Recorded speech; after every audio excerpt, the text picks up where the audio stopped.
In this video, we'll discuss regarding finality clause or Ouster clause, which is otherwise known as exclusion of judicial review. So, the very meaning of finality clause or Ouster clause means a section in the statute which bars the jurisdiction of the courts. The modern legislative tendency is to insert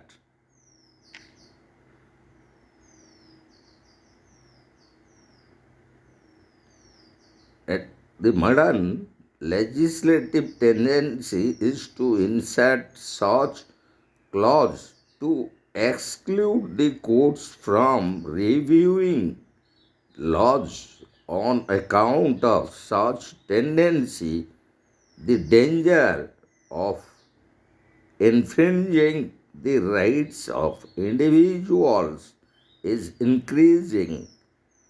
The rule of law requires that the aggrieved person should have the right to approach the court for relief, so courts do not appear to have accepted the finality or ouster clause. The very jurisdiction of the courts are excluded in several ways.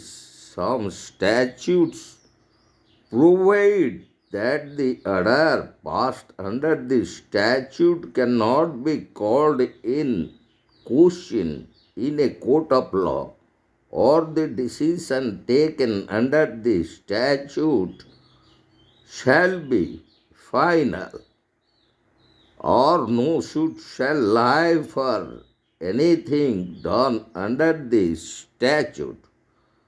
Exclusive may be express or implied. And regarding Section 2 of Foreigner Acts 1946 may be mentioned as an example of express exclusion. It provides that the action taken under the Act shall not be called in question in any legal proceeding before any court of law.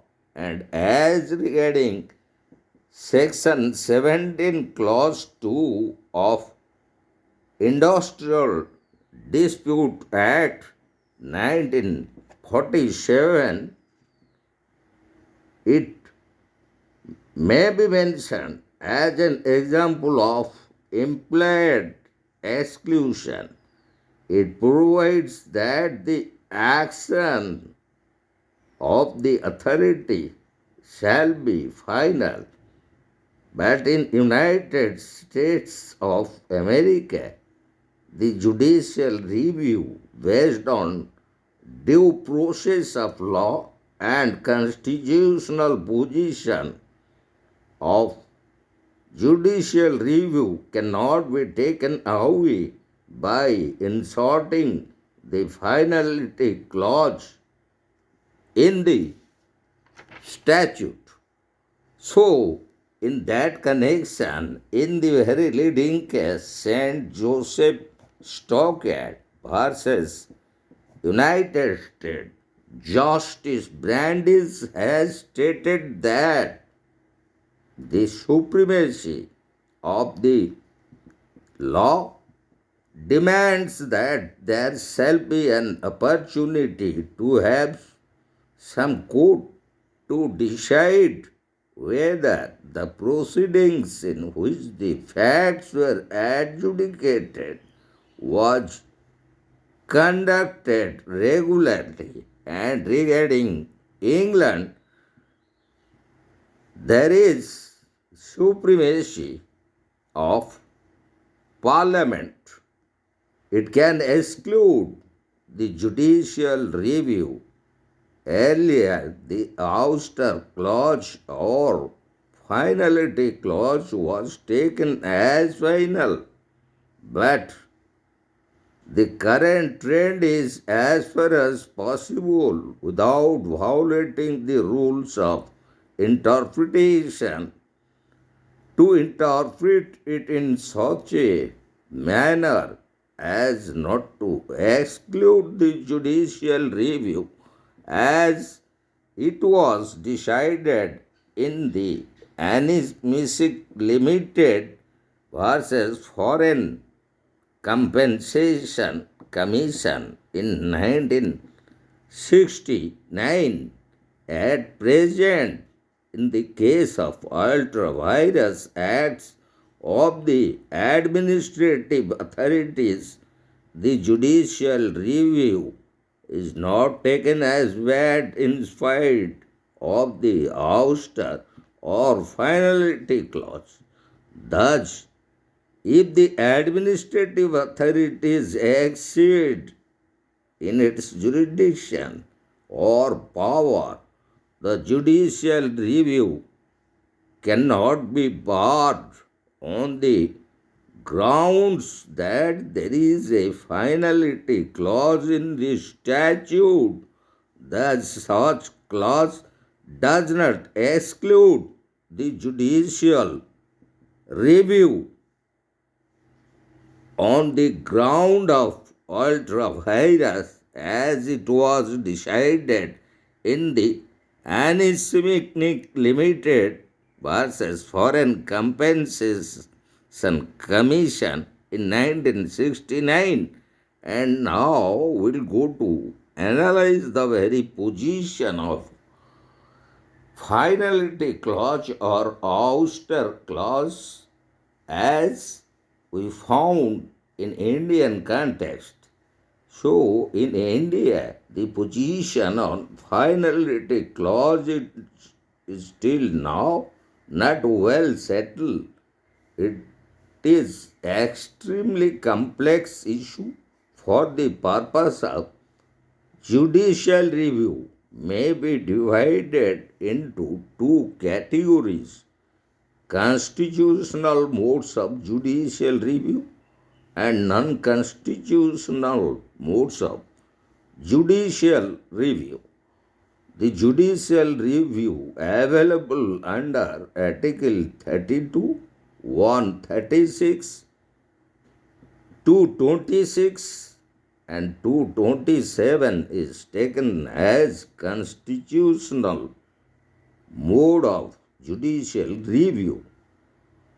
For example, the judicial review available under Article 32, 1, 36, 226, 227 cannot be excluded by the finality clause as contained in any statute and expressed in any language as it was decided in the leading case Dwarika Nandan Prasad versus State of Bihar in 1957 by the Supreme Court.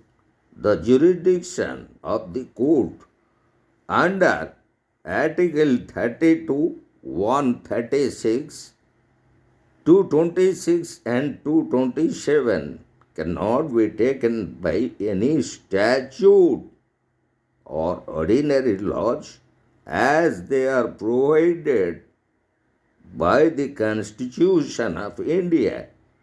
Thus, the jurisdiction of the Supreme Court under Article 32 and 136 and of the High Courts under Article 226 and 227 cannot be barred by any ordinary law.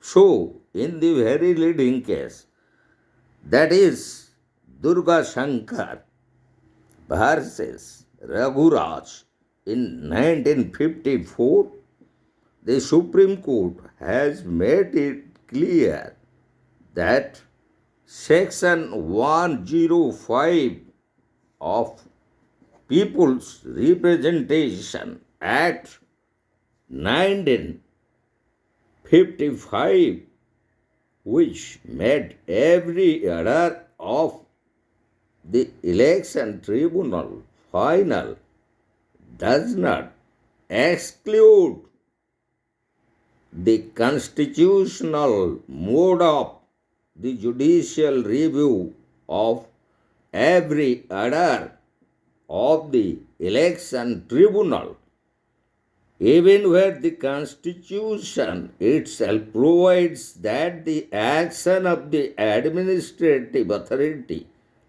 shall be final. The judicial review provided under Article 32, 136, 226, and 227 is not what, as it was decided in the leading case Dwarika Prasad, State of Bihar, in 1957. So, in Keshavananda Bharati versus State of Kerala in 1973, the Supreme Court has held the Parliament has power to amend the Constitution, but it cannot destroy or abrogate the basic structure or framework of the Constitution. Article 368 does not enable Parliament of to abrogate or take away fundamental right or to completely alter the fundamental features of the Constitution so as to destroy its identity. Judicial review has been held to be a part of the basic structure of the Constitution. Therefore, it cannot be taken away. And in the same way, in Union of India versus J.P. Mittal in 1971, it raised the question regarding Article 217, Clause 3 on the powers of President. Thus, the judicial review provided under Article 32, 136, 226 and 227 cannot be barred even when the Constitution makes the action of the administration final. So, in the very leading case, Union of India versus J.P. Mittal, the court has held that in spite of Article 217, Clause 3, which makes the order of the President final in cases of the dispute as to the age of a judge, the judicial review is not excluded.